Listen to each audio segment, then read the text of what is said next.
नमस्कार दोस्तों, target with SDM आप सभी का स्वागत है। आज आप लोगों के सपोर्ट के कारण आज यह चैनल पर 1000 प्लस सब्सक्राइबर हो चुके हैं। इसी तरह से आप लोग हमेशा सपोर्ट करते रहें और दुआ करते रहें और इस चैनल को और आगे बढ़ाएं। और इस चैनल को आगे बढ़ाने में मेरा कोई योगदान नहीं है, यह आप सभी का मेहनत है जो आज यह यहाँ तक पहुँचा है। बस हम थोड़ा थोड़ा मेहनत करते रहे हैं और सपोर्ट आप लोगों का रहा है। तो हम उम्मीद करते हैं कि अब आप लोग और अधिक से अधिक अपने मित्रों तक इस चैनल को आप पहुंचाएंगे और अधिक से अधिक आप इस चैनल के माध्यम से अपने एग्ज़ाम की तैयारी में लाभ या सफलता प्राप्त करेंगे। तो चलिए चलते हैं आज कुछ प्रमुख अपॉइंटमेंट एज ए नियुक्ति के बारे में, नेशनल अपॉइंटमेंट के बारे में देखने का प्रयास करते हैं आज हम लोग। पिनरई विजयन जो केरल के चीफ मिनिस्टर नियुक्त किए गए हैं और नियुक्ति तिथि है इनका 20 मई 2021 को। तो डेट नहीं भी याद रखेंगे, काम चलेगा। सीधा आपसे पूछा जाता है कि केरल के मुख्यमंत्री कौन है, तो पिनरई विजयन ने लगातार दूसरे कार्यकाल के लिए केरल के मुख्यमंत्री पद की शपथ ली। वह केरल में लगातार दूसरी बार मुख्यमंत्री बनने वाले पहले व्यक्ति हैं। अब यहाँ से एक प्रश्न आता है, जो चीफ मिनिस्टर को शपथ कौन दिलाता है? तो चीफ मिनिस्टर को गवर्नर के द्वारा शपथ दिलाया जाता है, जबकि प्राइम मिनिस्टर को भारत के राष्ट्रपति के द्वारा शपथ दिलाया जाता है। और राष्ट्रपति को शपथ किसके द्वारा दिलाया जाता है? तो उच्चतम न्यायालय के चीफ जस्टिस के द्वारा भारत के राष्ट्रपति को शपथ दिलाया जाता है। लेकिन यदि चीफ जस्टिस अनुपस्थित हो, मतलब क्या, चीफ जस्टिस की अनुपस्थिति में सर्वोच्च न्यायालय के वरिष्ठतम सीनियर मोस्ट जज जो होंगे, वरिष्ठतम न्यायाधीश जो होंगे, वह राष्ट्रपति महोदय को पद ग्रहण मतलब क्या शपथ दिलवाएंगे। और राज्यपाल को कौन शपथ दिलवाता है? तो संबंधित राज्य के हाई कोर्ट के जो मुख्य न्यायाधीश होते हैं वो शपथ दिलाते हैं। मुख्य न्यायाधीश की अनुपस्थिति में सीनियर मोस्ट जो जज होंगे, मतलब क्या वरिष्ठतम न्यायाधीश, वो राज्यपाल महोदय को पद की गोपनीयता की शपथ दिलवाते हैं। यह भी आप यहाँ से याद रखेंगे। और हाल ही में कुछ 5 राज्यों में चुनाव हुआ था, इसमें केरल भी था, इधर पश्चिम बंगाल भी था। पश्चिम बंगाल में यह ममता बनर्जी फिर प्रचंड बहुमत से टीएमसी अपने आप को राज्य में स्थापित किया और ममता बनर्जी वर्तमान में बंगाल की मुख्यमंत्री हैं। भले ममता बनर्जी बंगाल में चुनाव हार गई नंदीग्राम से, वहाँ से शुभेंदु अधिकारी जो बीजेपी के थे वो चुनाव में विजयी हुए, लेकिन वर्तमान समय में बंगाल के चीफ मिनिस्टर ममता बनर्जी हैं।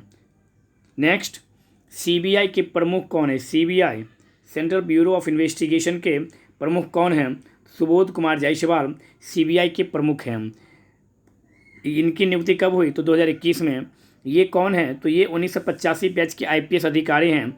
इससे पूर्व एक केंद्रीय औद्योगिक सुरक्षा बल के महानिदेशक थे। इससे पहले वह सीआईएसएफ के थे। नेक्स्ट, पश्चिम बंगाल के मुख्यमंत्री तो ममता बनर्जी ऑलरेडी बता चुके हैं। ममता बनर्जी ने लगातार तीसरे कार्यकाल के लिए मुख्यमंत्री पद की शपथ ली, लेकिन वह विधानसभा चुनाव 2021 में अपने निर्वाचन क्षेत्र नंदीग्राम से हार गई। तो अब एक मन में प्रश्न आएगा, क्या कोई हारा हुआ व्यक्ति चीफ मिनिस्टर बन सकता है या कोई हारा हुआ व्यक्ति प्राइम मिनिस्टर बन सकता है? तो संविधान में इस बात को लेकर स्पष्ट कर दिया गया है कि कोई भी व्यक्ति जो मंत्री बनना, जैसे आप एक एग्जांपल ले सकते हैं स्मृति ईरानी का। जब 2014 में इलेक्शन हुआ था, चुनाव हुआ था लोकसभा का, तो स्मृति ईरानी यूपी के बरेली से जो इस बार जीती हुई सांसद है, वो हार गई थी, लेकिन फिर भी वो मंत्री रही। क्योंकि संविधान में ऐसा वर्णित है कि कोई भी व्यक्ति मंत्री रह सकता है, लेकिन 6 मंथ के अंदर, मतलब 6 माह के भीतर उसे दोनों में से किसी एक सदन का सदस्यता ग्रहण करना अनिवार्य है। फिर मन में एक प्रश्न आएगा कि यदि वो सदस्य नहीं बन पाता है या नहीं बन पाती है तो क्या होगा? तो उनका पद स्वतः रिक्त माना जाएगा। तो फिर एक मन में प्रश्न आएगा कि पश्चिम बंगाल में तो विधान परिषद है ही नहीं, वहाँ तो सिर्फ विधानसभा एक सदनीय है वहाँ। यह बात सत्य है कि वर्तमान समय में भारत के कुल 6 राज्यों में ही 2 सदनीय व्यवस्था, मतलब कि विधानसभा और विधान परिषद है। तो पश्चिम बंगाल में अब होगा क्या? ममता बनर्जी चीफ मिनिस्टर तभी रहेंगे जब ममता बनर्जी विधानसभा के मेंबर बनेंगे। तो विधानसभा के मेंबर बनने के लिए ममता बनर्जी को या नहीं तो कोई ऐसा सीट रिक्त करवाया जाएगा जहां से ममता बनर्जी री इलेक्शन करके चुनाव लड़ेगी, या राज्यपाल के पास यह पावर रहता है कि वह एक व्यक्ति को विधानसभा में मनोनीत कर सकता है। तो इन दो कंडीशन या इन दो माध्यमों से इसका आप ताज़ा उदाहरण देख सकते हैं। महाराष्ट्र के मुख्यमंत्री उद्धव ठाकरे जी वो भी चुनाव हार गए थे, विधानसभा चुनाव, लेकिन फिर भी वह वर्तमान में महाराष्ट्र से चीफ मिनिस्टर हैं। और कोरोना महामारी के दरमियान एक समय ऐसा आया था जिस समय लगने लगा कि उद्धव ठाकरे जी का पद समाप्त किया मतलब क्या हो सकता है, तो उस समय उन्होंने राज्यपाल को लिख कर दिया जो विधान परिषद में हमें नियुक्त किया जाए, मतलब क्या मनोनीत किया जाए। और अंतोदगत्वा वो विधान परिषद के मेंबर के रूप में वो अभी वर्तमान में महाराष्ट्र के चीफ मिनिस्टर के पद पे काबिज हैं। तो यह आप थोड़ा सा यहाँ से याद रखेंगे। नेक्स्ट, तमिलनाडु के मुख्यमंत्री कौन हैं? तो M.K. स्टालिन तमिलनाडु के चीफ मिनिस्टर नियुक्त किए गए हैं। यह DMK प्रमुख M.K. स्टालिन ने तमिलनाडु में हुए विधानसभा चुनाव जीतने के बाद पहली बार मुख्यमंत्री पद की शपथ ली है। ममता बनर्जी तीसरी बार और पिनरई विजयन दूसरी बार। नेक्स्ट, असम के चीफ मिनिस्टर किसे नियुक्त किया गया है? तो हेमंत बिस्वा शर्मा को असम का चीफ मिनिस्टर नियुक्त किया गया है। भाजपा के वरिष्ठ नेता हेमंत बिस्वा शर्मा ने असम के 15वें मुख्यमंत्री के रूप में शपथ लिया है। इससे पूर्व असम में कैबिनेट मंत्री थे। और सर्बानंद सोनोवाल जो इससे पहले चीफ मिनिस्टर थे असम के, उन्हें कैबिनेट में मंत्रालय के पद पर नियुक्त किया गया है केंद्रीय मंत्री के रूप में। नेक्स्ट, पुदुचेरी के मुख्यमंत्री कौन हैं? तो एन रंगास्वामी पुदुचेरी के चीफ मिनिस्टर के रूप में नियुक्त किए गए हैं। नेक्स्ट, RBI के डिप्टी गवर्नर के रूप में किन्हें नियुक्त किया गया है? तो RBI के डिप्टी गवर्नर के रूप में T रविशंकर को नियुक्त किया गया। RBI का मतलब यह हुआ रिजर्व बैंक ऑफ इंडिया। इसकी स्थापना 1935 में हुई थी। बैंकिंग अधिनियम 1934 के तहत और भारत शासन अधिनियम 1935 के तहत रिजर्व बैंक ऑफ इंडिया की स्थापना हुई। रिजर्व बैंक ऑफ इंडिया का राष्ट्रीयकरण 1949 में हुआ था और यह बैंकों का bank Mahabank reserve bank of India, मतलब कि भारत में सभी बैंकों को लाइसेंस प्रदान करने का जो राइट है या अधिकार है वह रिजर्व बैंक ऑफ इंडिया के पास है। रिजर्व बैंक ऑफ इंडिया के गवर्नर कौन है? तो Shaktikanta Das reserve bank of India के गवर्नर हैं वर्तमान समय में। यह भी आप थोड़ा सा यहाँ से याद रखेंगे। नेक्स्ट, PIB के प्रधान निदेशक उत्तर प्रदेश लोकसभा आयोग का अध्यक्ष, यह नहीं देखना है आपको, यह सिर्फ यूपी वालों के लिए है, संजय श्रीनेत हैं। PIB के प्रेस इंफॉर्मेशन ऑफ ब्यूरो के प्रधान निदेशक के नियुक्त किया गया है जयदीप भटनागर को। Next, Asia Pacific rural and agriculture credit association के अध्यक्ष GR चिंटाला को नियुक्त किया गया है। नेक्स्ट, उत्तराखंड के चीफ मिनिस्टर के रूप में तीरथ सिंह रावत, इन्हें मतलब क्या इन्होंने अपने पद से इस्तीफा दिया। आप लोगों के लिए एक प्यारा सा प्रश्न है कि वर्तमान समय में उत्तराखंड के चीफ मिनिस्टर कौन है, ये आप कमेंट्स बॉक्स में लिख के बताएंगे। नेक्स्ट, विदेश मंत्रालय के प्रवक्ता के रूप में अरिंदम बागची को नियुक्त किया गया है। वह इससे पहले विदेश मंत्रालय में संयुक्त सचिव के रूप में थे, मतलब कि ज्वाइंट सेक्रेटरी के रूप में थे और वर्तमान समय में वह विदेश मंत्रालय के प्रवक्ता के रूप में नियुक्त किए गए हैं। नेक्स्ट, भारत के मुख्य चुनाव आयुक्त सुशील चंद्रा को नियुक्त किया गया है। कब? तो 13 अप्रैल 2021 को। इससे पहले वे केंद्रीय प्रत्यक्ष कर बोर्ड के अध्यक्ष थे। इनसे पहले सुनील अरोड़ा भारत के मुख्य चुनाव आयुक्त थे। भारत के मुख्य चुनाव आयुक्त वर्तमान में कौन? सुशील चंद्रा। इन्होंने किसका पद ग्रहण किया, किसके स्थान पर? तो सुनील अरोड़ा के।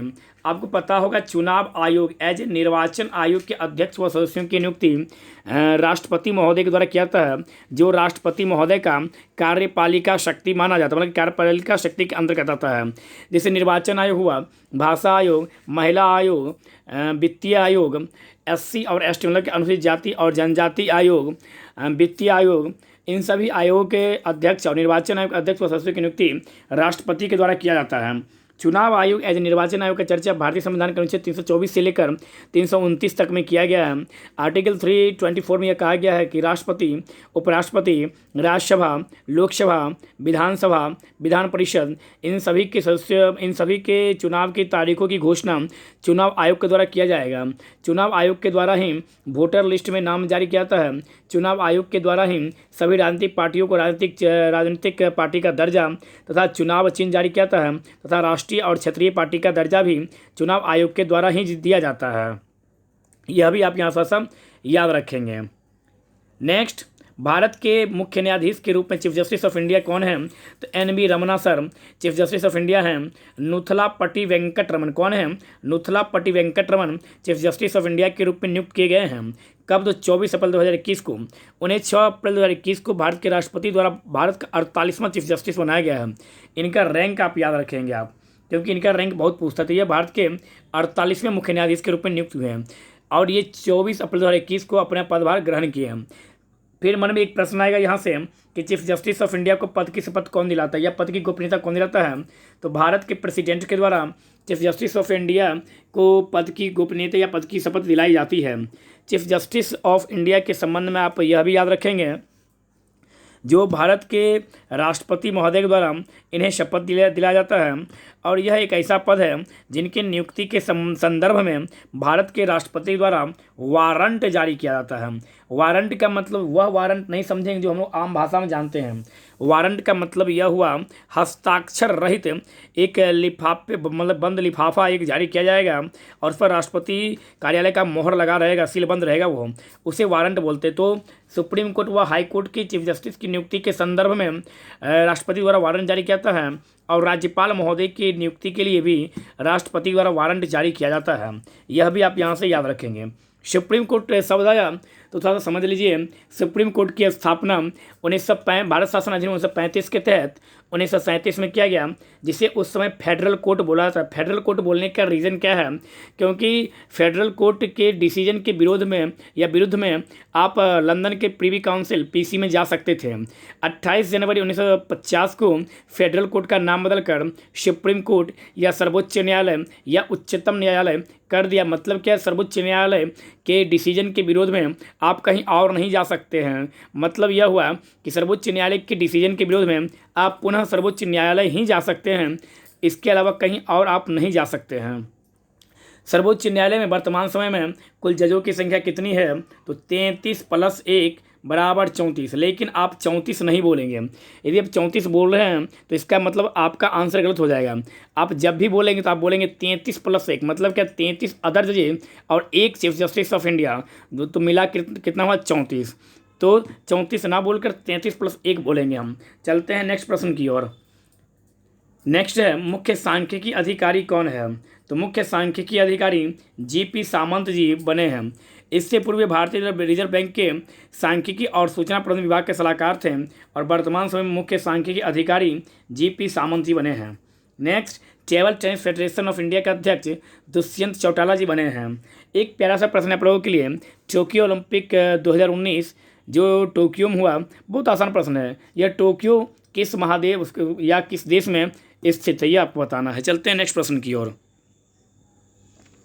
नेक्स्ट प्रश्न है, राज्यसभा में नेता प्रतिपक्ष लीडर ऑफ ऑपोजिशन किन्हें नियुक्त किया गया? तो मल्लिकार्जुन खड़गे को 15 फरवरी 2021 को कांग्रेस के वरिष्ठ नेता मल्लिकार्जुन खड़गे को नेता प्रतिपक्ष मतलब विपक्ष का नेता राज्यसभा में नियुक्त किया गया है। राज्यसभा के संबंध आप लोगों को पता होगा, अपर हाउस इसे बोला जाता है। मतलब क्या? उच्च सदन बोला जाता है राज्यसभा को। राज्यसभा क्या बोलता है? उच्च सदन बुलाता है। इसकी स्थापना भारतीय संविधान के अनुच्छेद 80 के तहत किया गया है, जिसमें जो राज्यों का सदन है उसे राज्यसभा बुलाता है। इसमें अधिकतम सदस्यों की संख्या हो सकती है 250, लेकिन वर्तमान में है 245, जिसमें 233 सदस्य इलेक्टेड होकर आते हैं और 12 सदस्य जो है कला, साहित्य, विज्ञान, समाज सेवा के क्षेत्र से 12 व्यक्ति को राष्ट्रपति द्वारा राज्यसभा में मनोनीत किया जाता है। राज्यसभा एक अस्थायी निकाय है। मतलब क्या? यह कभी भी भंग नहीं होता, मतलब क्या इसकी समाप्ति नहीं होती है। यह भी आप यहाँ थोड़ा सा याद रखेंगे राज्यसभा के संबंध में। नेक्स्ट, राष्ट्रीय सुरक्षा परिषद के अध्यक्ष किन्हें नियुक्त किया गया है? तो राष्ट्रीय सुरक्षा परिषद अध्यक्ष एस.एन. सुब्रमण्यम सर को किया गया है। नेक्स्ट, आयुष्मान भारत के CEO chief executive officer RS. Sharma ji को किया गया है। भारतीय मुक्केबाजी महासंघ के अध्यक्ष किन्हें नियुक्त किया गया है? तो अजय सिंह को। एक प्यारा सा प्रश्न है आप लोगों के लिए, टोक्यो ओलंपिक 2021 में कोरोना महामारी के कारण उसमें मुक्केबाजी में भारत को कौन सा पदक मिला और किस खिलाड़ी ने यह पदक लाया? आपको यह दोनों बताना मुक्केबाजी के क्षेत्र में। नेक्स्ट, सीबीआई के कार्यवाहक प्रमुख कौन हैं? तो प्रवीण सिन्हा। सोमनाथ मंदिर ट्रस्ट के अध्यक्ष नरेंद्र दामोदर दास मोदी को नियुक्त किया गया है। और आपको पता होगा कि हाल ही में सोमनाथ मंदिर के सामने ही पार्वती माता मतलब के शक्ति का देवी शक्ति के मंदिर की स्थापना के लिए नरेंद्र मोदी के मतलब के ट्रस्ट से या कोष से कह सकते हैं आप 21 करोड़ रुपया की घोषणा किया गया। मतलब कि इतना रुपया से माता सती या माता पार्वती के मंदिर का निर्माण होगा। नेक्स्ट है, तेलंगाना उच्च न्यायालय के पहली महिला मुख्य न्यायाधीश तो हेमा कोहली और Shobha Mandal steel authority of India limited SAIL कि पहली महिला चेयरपर्सन बन गई कौन, तो शोभा मंडल। तो यह आप लोग याद रखेंगे, यहाँ से प्रश्न पूछता है। हम उम्मीद करते हैं कि यह वीडियो आप लोगों को बहुत अच्छा लगेगा और आपके एग्जाम में कहीं ना कहीं यह सहायता प्रदान करेगा। इस वीडियो को आप अधिक से अधिक दोस्तों तक शेयर कीजिए। स्वस्थ रहिए, मस्त रहिए, बड़ों का सम्मान कीजिए, छोटों को प्यार दीजिए। धन्यवाद।